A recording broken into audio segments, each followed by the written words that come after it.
when they're not running the ball effectively, like they did against Florida State, because they didn't really run the ball that well against Florida State. They're still able to be so dangerous offensively because of their passing attack. But that's led by Carson Beck and him making the throws that he's able to make. I mean, that throw that he had on the flea flicker, I mean, that was just nasty.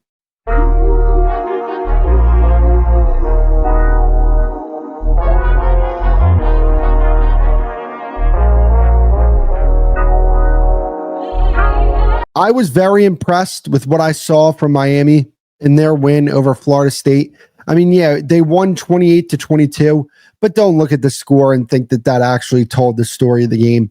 Miami dominated Florida State, and then towards the end of the game, Florida State put the gas on when Miami was starting to put the brakes on, and Miami, they ended up winning this game only by 6 points.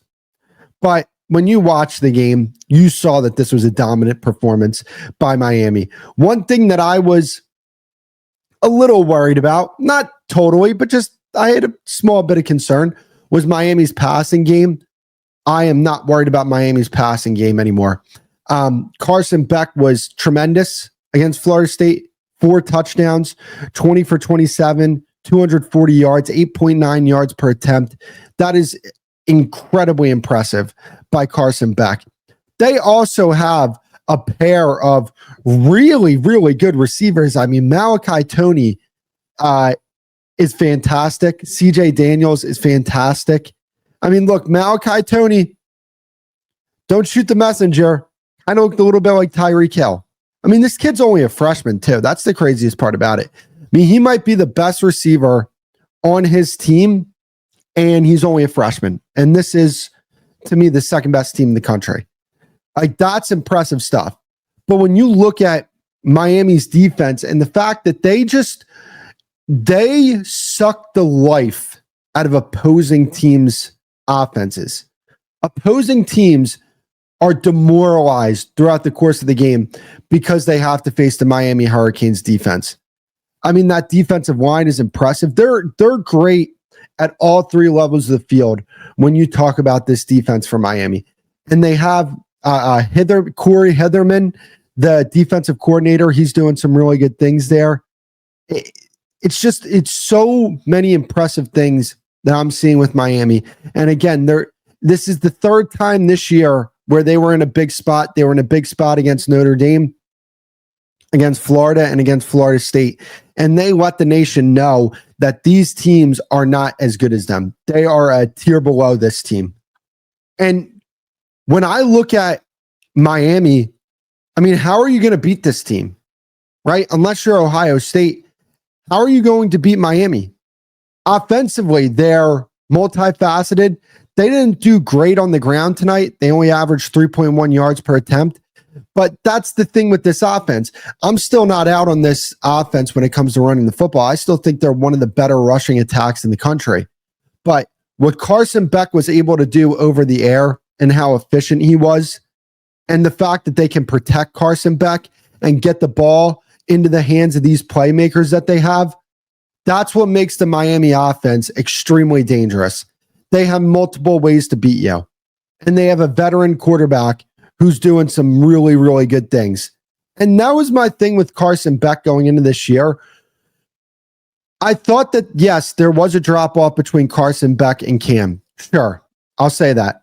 But at the same time, I never thought the drop-off was going to be dramatic, right? Like, I always thought that it was a small drop-off from Cam to Carson.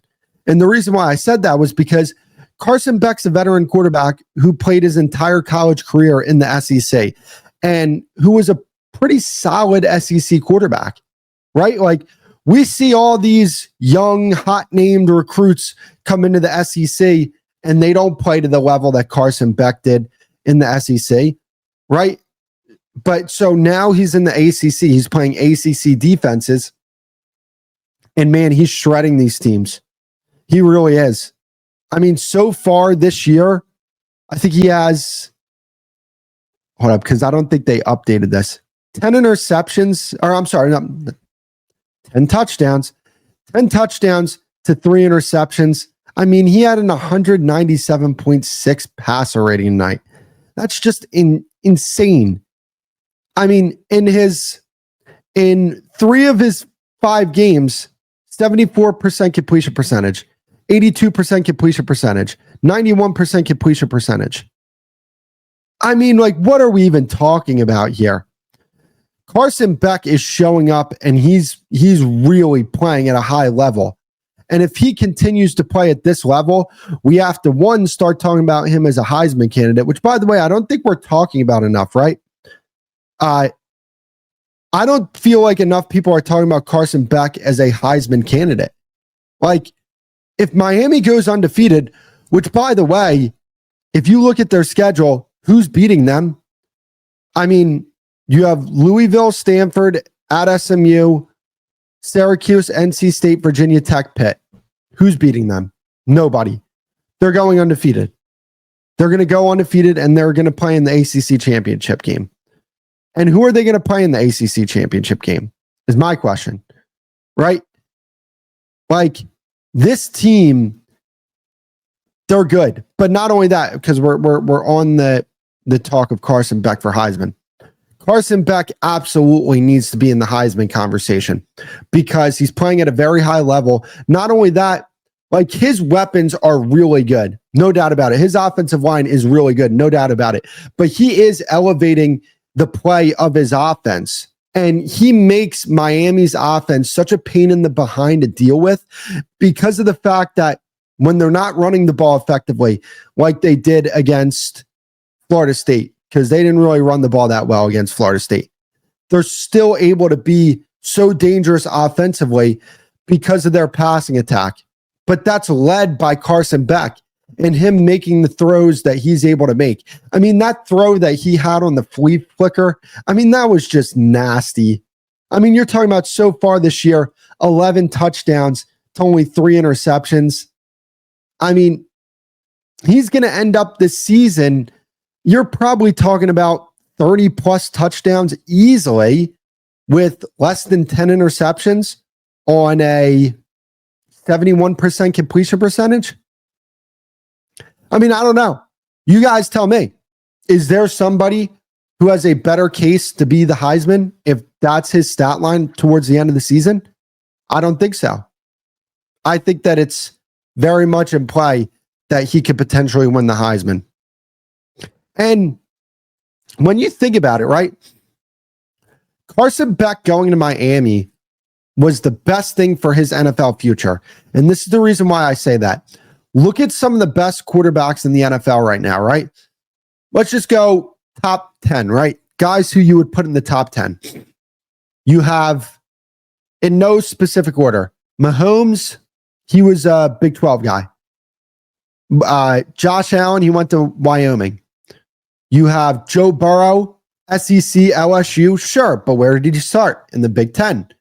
You have Lamar Jackson, ACC.